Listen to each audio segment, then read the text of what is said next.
PM Modi, who's speaking after signing the FTA. की मेहनत के बाद आज दोनों देशों के बीच comprehensive economic and trade agreement संपन्न हुआ है. First of all, let me extend my heartfelt gratitude to Prime Minister Starmer for the warm welcome and gracious hospitality. Today marks a historic day in our bilateral relations.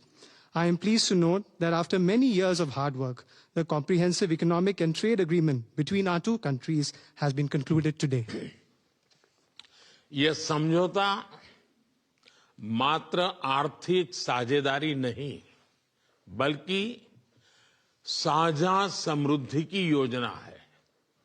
एक और भारतीय textile, footwear, gems and jewellery, sea food और engineering goods को UK में बेहतर market access मिलेगा. भारत के agriculture produce और प्रोसेस्ड फूड इंडस्ट्री के लिए यूके की मार्केट में नए अवसर बनेंगे. भारत के युवाओं, किसानों, मछुआरों और एमएसएमई सेक्टर के लिए यह समझौता विशेष रूप से लाभकारी सिद्ध होगा.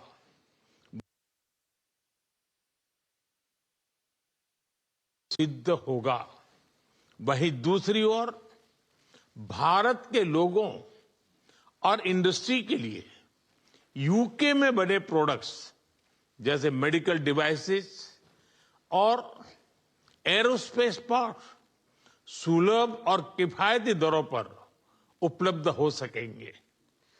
This agreement does not merely pave way for economic partnership, but is also a blueprint for our shared prosperity. On the one hand, Indian textiles, footwear, gems and jewelry, seafood, engineering goods will get better market access in the UK. Indian agricultural products, processed food industry will find new opportunities in UK's market. This agreement will prove especially beneficial for India's youth, farmers, fishermen and MSME sector. On the other hand, people and industries in India will be able to access products made in the UK, such as medical devices and aerospace parts at affordable and attractive prices. इस समझौते के साथ ही double contribution convention पर भी सहमति बनी है. इससे दोनों के सर्विस सेक्टर, विशेषकर टेक्नोलॉजी और फाइनेंस के उसको एक नई ऊर्जा मिलेगी. ईज ऑफ डूइंग बिजनेस को गति मिलेगी. कॉस्ट ऑफ डूइंग बिजनेस घटेगा और कॉन्फिडेंस ऑफ डूइंग बिजनेस बढ़ेगा. साथ ही यूके की अर्थव्यवस्था को भारतीय स्किल टैलेंट मिलेगा. इन समझौतों से दोनों देशों में निवेश बढ़ेगा और रोजगार के नए अवसर बनेंगे.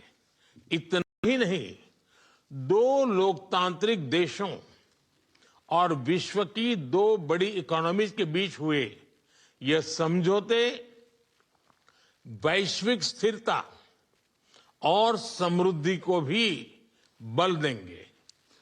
Along with this agreement, we also have reached a consensus on the Double Contribution Convention. This will inject new energy into the service sectors of both countries, especially in technology and finance. It will promote ease of doing business, reduce from India's skilled talent. These agreements will enhance investments and generate new employment opportunities in both countries. Moreover, as agreements reached between two democracies and two of the world's major economies, they will lend support to global stability and global prosperity. Friends, अगले दशक में हमारी comprehensive strategic partnership को नई गति और ऊर्जा देने के लिए विजन 2035 जारी किया जा रहा है. यह टेक्नोलॉजी, डिफेंस, क्लाइमेट, एजुकेशन और पीपल टू पीपल कनेक्ट के क्षेत्रों में एक मजबूत, भरोसेमंद और महत्वाकांक्षी साझेदारी का रोड मैप बनेगा. Friends, to give new momentum and energy to our comprehensive strategic partnership in the coming decade, today we are launching our Vision 2035. Vision 2035 is a roadmap that will form the basis of a strong, trustworthy, and ambitious partnership in the fields of technology, defense, climate, education, and people-to-people connect. Defence और security में साझेदारी के लिए defence industrial road map बनाया गया है। हमारी technology security initiative को और मजबूत करने पर काम किया जाएगा। It is our commitment that from AI to critical minerals, semiconductors to cyber security, we shall create the future together. A defense industrial roadmap has also been drawn up for partnership in defense and security. Work will continue on strengthening our technology security initiative. It is our commitment that from AI to critical minerals, from semiconductors to cybersecurity, we shall create the future together.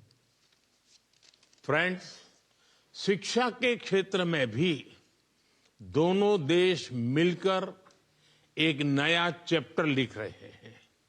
UK की 6 universities Bharat में campus खोल रही हैं। पिछले हफ्ते ही भारत के गुरुग्राम शहर में साउथ हैम्पटन यूनिवर्सिटी कैंपस का उद्घाटन हुआ है। Friends, in the field of education too, we are writing a new chapter together. 6 universities of the UK are opening their campuses in India. Just last week, the University of Southampton inaugurated its campus in the city of Gurugram in India. Friends, Pahalgam में हुए आतंकवादी हमले की कठोर निंदा के लिए हम प्रधानमंत्री स्टारमर और उनकी सरकार का आभार व्यक्त करते हैं। हम एक मत हैं कि आतंकवाद के खिलाफ लड़ाई में दोहरे मापदंडों का कोई स्थान नहीं है। हम इस बात पर भी सहमत हैं कि एक्सट्रीमिस्ट विचारधारा वाली शक्तियों को डेमोक्रेटिक फ्रीडम का दुरुपयोग नहीं करने दिया जा सकता। Those who misuse democratic freedoms to undermine democracy itself must be held account. Economic offenders के प्रत्यार्पण के विषय पर भी हमारी एजेंसी सहयोग और समन्वय से काम करती रहेगी। Friends, we thank the Prime Minister and his government for strong condemnation of the terrorist attack in Pahalgam. We are united in the belief that there is no place for double standards in the fight against terrorism. We also agree that the forces which espouse extremist ideologies should not be allowed to misuse democratic freedoms. Those who misuse democratic freedoms to undermine democracy itself must be held to account. Our security agencies will continue to enhance cooperation and coordination on matters such as the extradition of economic offenders. Friends, Indo Pacific में शांति और स्थिरता, Ukraine में चल रहे संघर्ष और पश्चिम Asia की स्थिति पर हम विचार साझा करते रहे हैं। हम जल्द से जल्द शांति और स्थिरता की बहाली का समर्थन करते हैं। सभी देशों की संप्रभुता और क्षेत्रीय अखंडता का सम्मान अनिवार्य है। आज के युग की मांग विस्तारवाद नहीं, विकासवाद ही है। Friends, we have continued to exchange views on peace and stability in the Indo-Pacific, the ongoing conflict in Ukraine, and the situation in West Asia. We support early restoration of peace and stability. Respect for sovereignty and territorial integrity of all countries is essential. Today's era demands development, not expansionism. Friends, पिछले महीने अहमदाबाद में हुई दुर्घटना में मारे गए लोगों में कई यूके के नागरिक भाई बहन भी थे। उनके परिवार वालों के प्रति हम संवेदनाएं प्रकट करते हैं। यूके में रहने वाले भारतीय मूल के लोग हमारे संबंधों में एक लिविंग ब्रिज का काम करते हैं। They did not just bring curry from India, but also creativity, commitment and character. इनका योगदान सिर्फ यूके की समृद्ध इकोनॉमी तक सीमित नहीं है, बल्कि यूके के कल्चर, स्पोर्ट्स और पब्लिक सर्विस में भी दिखता है। Friends, last month in the unfortunate plane crash in Ahmedabad, our sisters and brothers of the UK were among those who lost their lives. I would like to express my deepest condolences to the families of the victims. The people of Indian origin in the UK form a living bridge that connects our two nations. They did not just bring curry from India, but also creativity, commitment, and character. Their immense contributions are not just limited to UK's prosperous economy, but are also visible in UK's culture, sports, and public service. Friends, जब भारत और UK मिले और वह भी test series के दौरान, तो cricket का उल्लेख तो करना ही पड़ता है। For both of us, cricket is not just a game, but a passion, and also a great metaphor for our partnership. There may be a swing and a miss at times, but we always play with a straight bat. We are committed to building high-scoring solid partnership. आज संपन्न हुए समझौते और vision 2035 इसी spirit को आगे बढ़ाने वाले माइलस्टोन है। Friends, I would be remiss not to mention cricket when India and the UK are coming together, especially during a test series. For both of us, cricket is not just a game, but a passion, and also a great metaphor for our partnership. There may be a swing and a miss at times, but we always play with a straight bat. We are committed to building a high-scoring, solid partnership. The agreements concluded today and Vision 2035 are milestones which advance this very spirit.